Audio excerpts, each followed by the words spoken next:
시애틀 순복음교회 성도 여러분, 한 주간도 주님의 은혜 가운데 평안하셨습니까? 오늘은 참 좋은 날입니다. 하나님께서 주신 이 귀하고 복된 주일 아침 정성껏 예배 드리시고 하나님이 주시는 은혜와 그 평강으로 한 주간도 승리하는 우리 모두가 되길 원합니다. 우리 다 같이 사도신경 하심으로써 1월 9일 둘째 주 주일 예배를 하나님께 드리겠습니다. 전능하사 천지를 만드신 하나님 아버지를 내가 믿사오며 그 외아들 우리 주 예수 그리스도를 믿사오니 이는 성령으로 잉태하사 동정녀 마리아에게 나시고 본디오 빌라도에게 고난을 받으사 십자가에 못 박혀 죽으시고 장사한 지 사흘 만에 죽은 자 가운데서 다시 살아나시며 하늘에 오르사 전능하신 하나님 우편에 앉아 계시다가 저리로서 산자와 죽은 자를 심판하러 오시리라. 성령을 믿사오며 거룩한 공예와 성도가 서로 교통하는 것과 죄를 사하여 주시는 것과 몸이 다시 사는 것과 영원히 사는 것을 믿사옵나이다. 아멘. 오늘 은혜 받으실 하나님의 말씀은 요한복음 10장 10절에서 18절 말씀입니다. 요한복음 10장 10절에서 18절 말씀을 다 같이 한 목소리로 봉독하시겠습니다. 도둑이 오는 것은 도둑질하고 죽이고 멸망시키려는 것뿐이요 내가 온 것은 양으로 생명을 얻게 하고 더 풍성히 얻게 하려는 것이라. 나는 선한 목자라. 선한 목자는 양들을 위하여 목숨을 버리거니와 삭구는 목자가 아니요 양도 제 양이 아니라. 이리가 오는 것을 보면 양을 버리고 달아나나니 이리가 양을 물어가고 또 해치느니라. 달아나는 것은 그가 삭군인 까닭에 양을 돌보지 아니함이나 나는 선한 목자라. 나는 내 양을 알고 양도 나를 아는 것이 아버지께서 나를 아시고 내가 아버지를 아는 것 같으니 나는 양을 위하여 목숨을 버리노라. 또 이 우리에 들지 아니한 다른 양들이 내게 있어 내가 인도하여야 할 터이니 그들도 내 음성을 듣고 한 무리가 되어 한 목자에게 있으리라. 내가 내 목숨을 버리는 것은 그것을 내가 다시 얻기 위함이니 이로 말미암아 아버지께서 나를 사랑하시느니라. 이를 내게서 빼앗는 자가 있는 것이 아니라 내가 스스로 버리노라. 나는 버릴 권세도 있고 다시 얻을 권세도 있으니 이 계명은 내 아버지에게서 받았노라 하시니라. 아멘. 함께 봉독한 말씀을 가지고 선한 목자라는 제목으로 은혜 나누겠습니다. 오늘 우리가 함께 나눌 말씀은 예수님께서 자기 자신을 가리켜 나는 무엇이다 라고 선포하셨던 자기 선언의 그 7가지 선포 중에서 그 4번째에 해당되는 내용입니다. 즉 나는 선한 목자다 라는 자기 선언으로부터 시작하는 것이죠. 요한복음 10장 10절 말씀에 이렇게 기록되어 있습니다. 도둑이 오는 것은 도둑질하고 죽이고 멸망시키려는 것뿐이요 내가 온 것은 양으로 생명을 얻게 하고 더 풍성히 얻게 하려는 것이라. 아멘. 예수님께서는 도둑이 오는 것과 자기 자신이 온 것을 비교하여 말씀을 시작하고 있는 것이죠. 이 말씀은 과거 에덴 동산으로 거슬러 올라갑니다.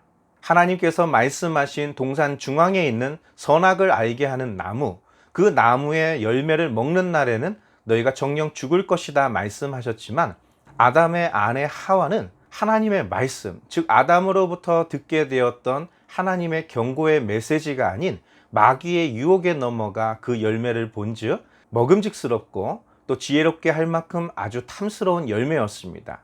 그로 말미암아 하나님이 금하신 그 열매를 먹고 또 그 남편인 아담에게도 주었죠. 아담 역시 그 열매가 무엇인지 알았지만 하나님의 말씀이 아닌 자신의 아내 하와의 말에 더 귀를 기울이고 그것을 먹음으로써 하나님께 범죄했던 것입니다. 이 사건으로 말미암아 아담과 하와 그의 후손들은 영생의 길을 잃어버렸고 생명나무로 가는 그 길을 원천적으로 봉쇄당하게 되었던 것이죠. 즉 하와를 유혹했던 그 뱀, 오늘 예수님의 말씀에 도둑으로 비유되었던 것이죠. 도둑이 온 것은 죽이고 멸망시키려 온 것입니다. 즉 우리를 속이고 하나님의 말씀이 아닌 귀가 솔깃한 그러한 유혹으로 우리를 속이는 것이죠. 이것을 먹어도 너희는 결코 죽지 않을 것이라는 것이죠. 그리고 눈이 밝아져 하나님처럼 될 것이다 라는 그런 유혹에 넘어갔던 것입니다. 우리 신앙생활에 있어서도 하나님의 말씀에 순종하지 않고 하나님을 대적하는 그런 모습을 보이는 것이 다른 것이 아닙니다. 처음부터 아담과 하와는 하나님의 말씀에 순종하지 않기로 결단했던 것이 아닙니다. 하나님이 그들에게 주신 길이 아닌 다른 길로 가기로 작정했던 것도 아니었죠. 그들은 더 지혜롭고 더 능력을 받아 하나님이 그들에게 맡기신 에덴을 잘 다스리고 정복하고 그곳에서 생육하고 번성하려 하였을 것입니다. 마치 하나님과 같이 되면 하나님이 기뻐하시는 그런 모든 것들을 이루어낼 수 있다고 착각했던 것이었죠. 그러나 중요한 것은 하나님의 말씀이 무엇인지 깨달아 알고 그 말씀대로 순종하여 사는 것입니다. 아담과 하와의 불순종으로 말미암아 온 인류는 자신의 힘, 자력으로 구원받을 수 있는 그런 모든 것들을 상실해 버렸습니다. 어떠한 선행으로도 어떤 열정과 어떤 업적으로도 그들은 구원받을 수 없는 존재가 되었던 것이죠. 그런 그들에게 하나님께서 약속하시고 언약을 베푸셨던 모든 내용들, 그것이 구약 성경과 신약 성경에 기록되어 있는 우리가 복음이라고 말하고 있는 하나님의 말씀인 것입니다. 즉 그러한 우리를 구원하기 위해서 하나님이 우리에게 메시아 그리스도를 보내주실 것이다 라는 것이었죠. 바로 예수님께서 인자가 온 것은 양으로 생명을 얻고 더 풍성히 얻게 하려고 오셨다라는 것이었죠. 바로 예수 그리스도야말로 영원한 형벌과 그 저주의 그늘에 앉아 있는 온 인류에게 하나님의 자녀가 되는 길, 어긋난 하나님과의 그 관계가 회복되는 그런 유일한 길이 된다라는 것이죠. 그것을 위해서 예수님이 오셨던 것입니다. 요한복음 10장 11절부터 15절 말씀은 이렇게 기록하고 있습니다. 나는 선한 목자라. 선한 목자는 양들을 위하여 목숨을 버리거니와 삭구는 목자가 아니요 양도 제 양이 아니라 이리가 오는 것을 보면 양을 버리고 달아나나니 이리가 양을 물어가고 또 해치느니라. 달아나는 것은 그가 삭군인 까닭에 양을 돌보지 아니함이나 나는 선한 목자라. 나는 내 양을 알고 양도 나를 아는 것이 아버지께서 나를 아시고 내가 아버지를 아는 것 같으니 나는 양을 위하여 목숨을 버리노라. 아멘. 오늘 본문 말씀의 배경을 살펴보면 크게 세 가지로 요약해 볼 수 있습니다. 그 첫 번째는 나면서부터 소경으로 태어났던 사람, 그 사람의 눈에 진흙을 이겨 그 눈에 바르고 실로암에 가서 씻으라는 것이었죠. 예수님의 말씀에 순종했던 그 소경은 눈을 뜨게 되었고 그 일로 말미암아 예루살렘에서는 큰 소동이 벌어지고 큰 논쟁이 벌어졌던 것이죠. 왜냐하면 그때가 바로 안식일이었기 때문입니다. 즉 모세를 통해서 주셨던 안식일의 개념. 그러나 이 안식일의 개념은 모세로부터 시작된 것이 아니라 천지 창조 때부터 하나님이 정해 놓으신 하나님의 뜻이요 계획이었던 것입니다. 안식일은 단순히 일을 하지 않는 날, 직장에 나가지 않거나 가게의 문을 닫고 돈벌이를 하지 않는 날이 아닙니다. 자신의 유익을 위해서 일을 하지 않는 날도 아닙니다. 진정한 안식일의 의미는 하나님이 보시기에도 또 사람들이 보기에도 아름답고 흠모할 만큼 그런 평안함과 쉼이 주어지는 그런 복된 날이 안식일의 의미인 것이죠. 바로 소경이었던 이 사람의 눈이 뜬 것은 그가 그동안 보지 못하고 그가 그동안 어둠 속에 갇혀 있었던 그 모든 것들이 그쳐지는 그 날이었습니다. 그는 볼 수 있게 되었고 그러나 온전한 사람이 되었던 것입니다. 바로 이 사건이 있었던 그 시즌이 언제였냐면 우리가 장막절이라고도 말하고 초막절이라고도 말하는 이스라엘의 3대 절기 중에 하나입니다. 장막절, 초막절이 가지고 있는 의미 또한 안식일과 마찬가지로 모든 수고, 모든 노력의 결실을 거두어 드리는 추수의 의미가 있고 또 한 해가 시작되는 새로운 시작, 그것을 알리는 때이기도 합니다. 그리고 가장 중요한 것은 대속죄일을 통해서 우리가 극복할 수 없었던, 우리가 그동안 가지고 있었던 그 모든 죄를 용서받는 대속죄일이 있는 절기인 것이죠. 예수 그리스도의 기적, 소경의 눈을 뜨게 하셨던 그 사건들, 이 모든 것들은 바로 안식일 그리고 장막절 이 절기를 이해할 때 오늘 본문 말씀을 이해할 수 있는 것입니다. 예수님께서 자신을 선한 목자라고 말씀하셨죠. 그러면 양들을 잘 인도하시면 됩니다. 좋은 꼴이 있는 곳으로, 맑은 시냇물이 있는 곳으로 인도하시면 됩니다. 그런데 갑자기 나는 양을 위해서 목숨을 버린다라는 말씀을 하시죠. 양의 입장에서 보면 목자가 아주 권세 있는 모습으로 항상 자신을 지키고 자신의 곁에 있는 것을 원할 것입니다. 그런데 선한 목자라고 말씀하시는 예수님, 양에게 생명을 얻고 더 풍성히 얻게 하려고 오신 예수님께서는 그 양을 위해서 죽으시겠다라는 선포를 하신 것이죠. 이것이 바로 초막절이 가지고 있는, 장막절이 가지고 있는 의미인 것이죠. 대속죄일 날 모든 백성의 죄를 사함받게 되는 그 유일한 행위가 바로 대속죄일 날 대제사장에 의해서 흠없는 어린 양의 피로 하나님의 성전 지성소로 들어가는 것이죠. 그 지성소는 휘장이라는 그룹 천사를 새겨놓은 그 휘장을 지나서 들어가는 곳이 바로 지성소입니다. 타락한 아담과 하와를 내어 쫓으셨던 하나님께서는 생명나무로 가는 그 길, 에덴으로 가는 그 길을 두루 도는 화영검을 가진 두 그룹 천사들을 통해서 지키도록 하였던 것이죠. 바로 생명으로 가는 길, 하나님의 지성소로 가는 길, 그 길은 흠이 없는 어린 양이 죽임당하고 그 피를 지성소에서 뿌린 후에 그 성소에서 나온 대제사장의 선포로 이루어지는 것입니다. 바로 예수 그리스도의 십자가의 죽으심, 온몸이 찢기시고 피를 흘리셨던 그 모든 자신의 몸과 피로 하나님의 지성소에서 화목제사가 이루어졌던 것이죠. 그리고 무덤 문을 열고 나오셨던 예수 그리스도의 부활로 말미암아 그를 믿는 모든 자들에게 대속죄가 이루어졌던 것입니다. 바로 예수님께서 말씀하신 선한 목자, 양들에게 생명을 주고 더 풍성한 생명을 주기 위해서 그 선하신 목자가 해야 하는 일은 그 양들을 위해서 목숨을 버리는 것이었죠. 그런데 여기서 사꾼이 등장하죠. 여기 등장하는 사꾼은 예수 그리스도가 아닌 모든 지도자들을 말하고 있는 것입니다. 오직 예수 그리스도만이 양에게 생명을 줄 수 있는 분입니다. 오직 예수 그리스도의 죽음만이 그 양으로 생명을 얻고 풍성한 복을 누릴 수 있도록 하시는 유일한 길인 것입니다.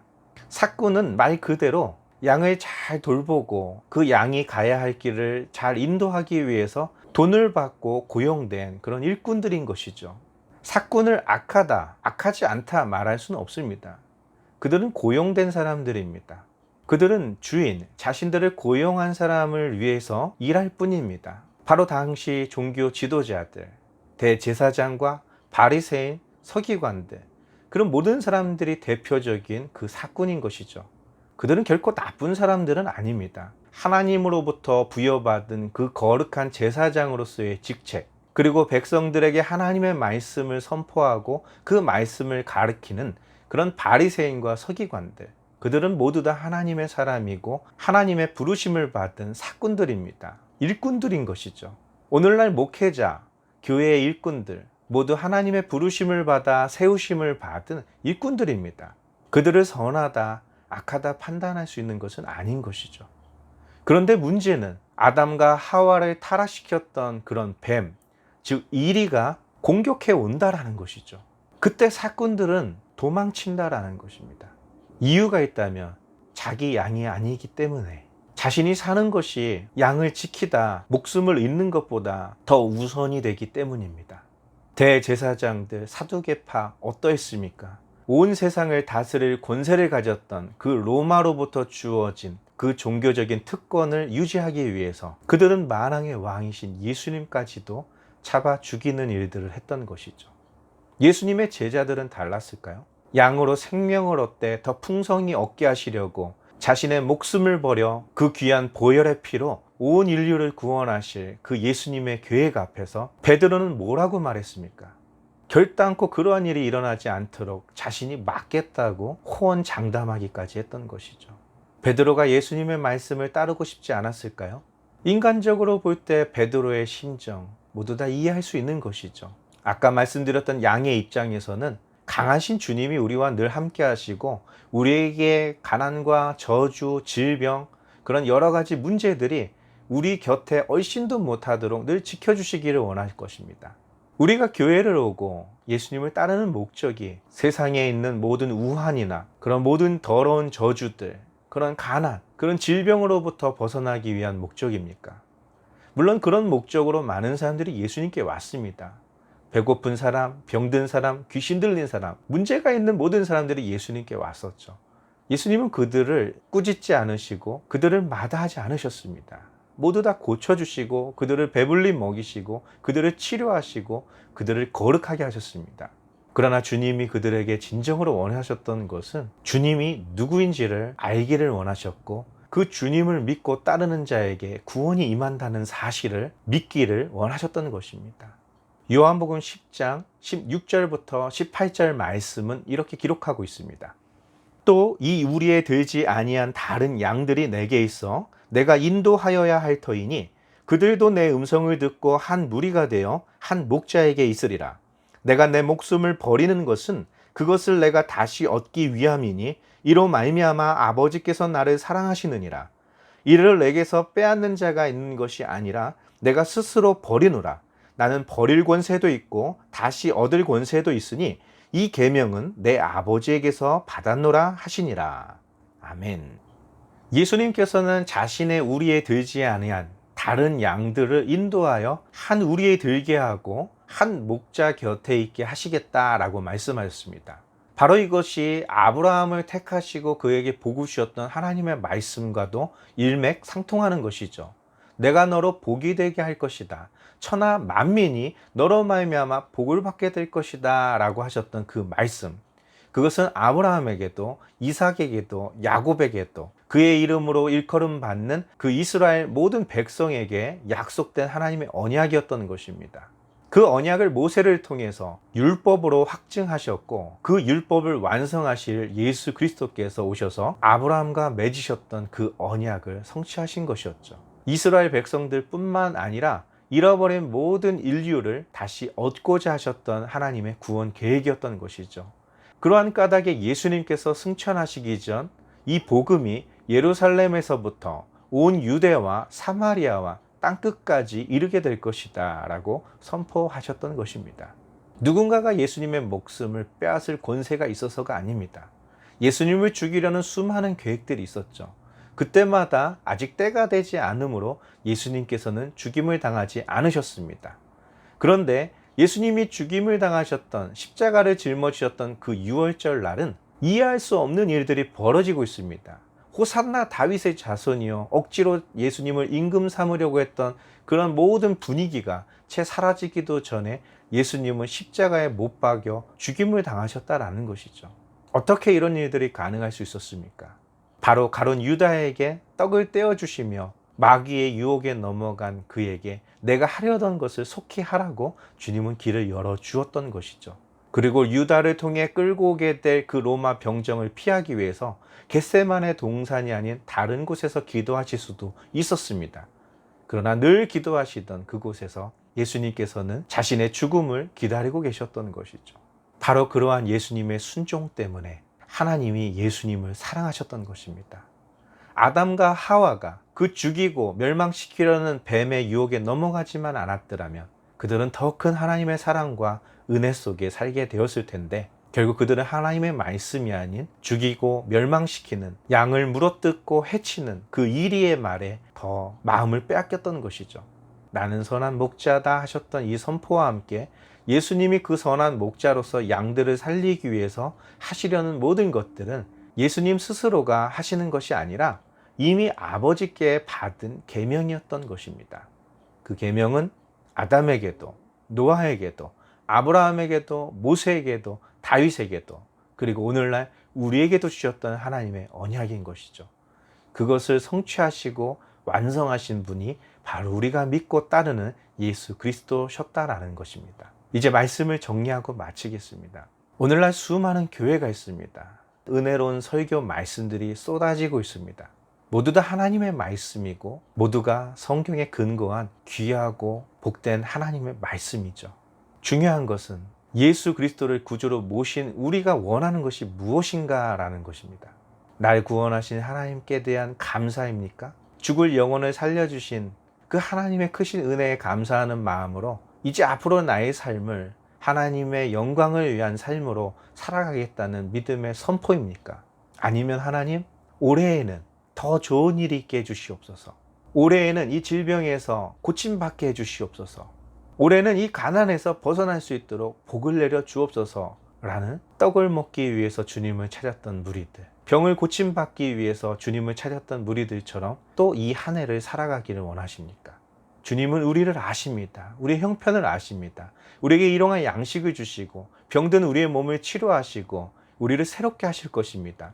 그러나 중요한 것은 양도 그 목자를 알아야 되는 것이죠. 우리에게 꼴을 주고 우리에게 맑은 시냇물가로 인도하는 그 주님이 누구신지를 아는 것입니다. 그 꼴이 너무나 좋고 그 맑은 시냇물가가 너무나 만족스러워서 목자 대신 예수님이 가려고 하는 그 길을 주저하거나 마다하고 있다면 우리는 생명으로 가는 길을 잃어버리고 멸망으로 가는, 죽임을 당하는 길로 가는 그러한 사람이 되고 마는 것입니다. 이 마지막 때에 우리가 하나님의 사람으로서 살아가기를 원한다면 하나님이 원하시는 것을 우리는 알아야 됩니다. 그리고 그것을 순종함으로 살아내야 되는 것입니다. 부족하겠죠. 넘어질 수도 있겠죠. 그러나 포기하지 않는 것입니다. 그 하나님께서 언제나 우리와 함께 하시고 우리로 하여금 그 약속하신 모든 것들을 이루기까지 우리를 떠나지 않으시고 버리지 아니하실 것입니다. 두려워하지 마십시오. 놀라지 마십시오. 하나님의 강한 손길이 저와 여러분들을 붙들고 계십니다. 기도하겠습니다. 살아계신 하나님, 감사와 찬양을 드립니다.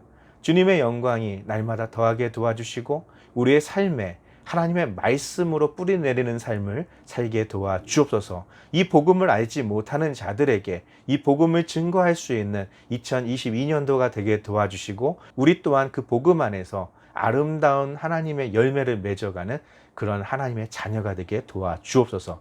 예수님의 이름으로 감사하며 기도드리옵나이다. 아멘.